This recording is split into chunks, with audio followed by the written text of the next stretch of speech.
Mostly আগামী 7 দিন পশ্চিমবঙ্গের প্রায় সবকটা জেলায় শুষ্ক ওয়েদারই থাকবে, এক্সেপ্ট আপনার আজ এবং কাল এই দুদিন দার্জিলিং এবং কালিম্পং এই দুটি জেলাতে বিক্ষিপ্তভাবে দু এক জায়গায় হালকা বৃষ্টিপাত তার সাথে শিলাবৃষ্টি তুষারপাত হতে পারে। এটা বাদ দিয়ে পশ্চিমবঙ্গের সমস্ত জেলায় শুষ্ক আবহাওয়া থাকারই সম্ভাবনা আছে আগামী 7 দিনে, ইনক্লুডিং আজকে। ঠিক আছে।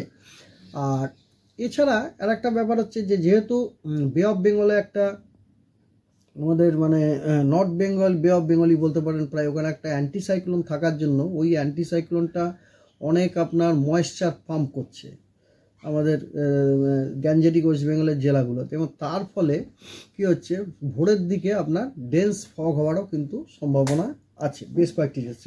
সেগুলো হচ্ছে আপনাকে বলি যে সেটা হচ্ছে আজকে সকাল 8:30 থেকে কালকে সকাল 8:30 পর্যন্ত গাঙ্গেয় পশ্চিমবঙ্গের বেশ কয়েকটি জেলা, যেমন ধরুন পশ্চিম মেদিনীপুর, পূর্ব মেদিনীপুর, উত্তর এবং দক্ষিণ 24 পরগনা, হাওড়া, হুগলি, কলকাতা, পূর্ব বর্ধমান এবং নদিয়া, এই জেলাগুলিতে আপনার আইসোলেটেড ডেন্স ফগ হওয়ার সম্ভাবনা আছে, এবং যাতে করে ভিজিবিলিটি আপনার 200 মিটারের নিচে নেমে যেতে পারে।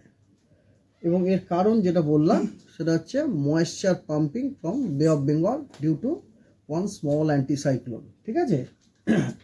আর এই ফগ কন্ডিশন আগামীকালও থাকার মানে 12 তারিখেও থাকার সম্ভাবনা আছে। 12 তারিখ সকাল 8:30 থেকে তার পরের দিন অর্থাৎ 13 তারিখ সকাল 8:30 পর্যন্ত আপনার কেবলমাত্র দক্ষিণ এবং উত্তর 24 পরগনা এই দুটো জেলাতে আইসোলেটেড ডেন্স ফগ থাকার সম্ভাবনা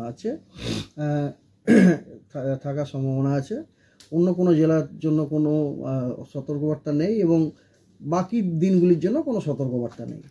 আর মিনিমাম টেম্পারেচারের এই আগামী দুদিনে কোনো রকম পরিবর্তনের চান্স নেই, মানে আগামী দুদিন এরকমই থাকবে, ধরুন যেমন অন অ্যাভারেজ যেরকম 21-22 রয়েছে এরকমই, কিন্তু তারপরে কিন্তু মিনিমাম টেম্পারেচারটা ফল হওয়ার সম্ভাবনা আছে। এর কারণটা হচ্ছে কি, আমরা যেটা অ্যানালিসিস করে দেখলাম যে অ্যান্টিসাইক্লোনের কথাটা আপনাদেরকে আমি বললাম, যেটা কিনা ময়েশ্চার পাম্প করে দক্ষিণবঙ্গে দিচ্ছে, যে কারণে আপনার ওই অ্যান্টিসাইক্লোনটা থাকার ফলে কি হচ্ছে উত্তর পশ্চিম থেকে হাওয়াটা বাধাপ্রাপ্ত হয়ে যাচ্ছে, ওই অ্যান্টিসাইক্লোনটা সাউথে নেমে যাচ্ছে 14 তারিখ অনওয়ার্ডস ওইখানে।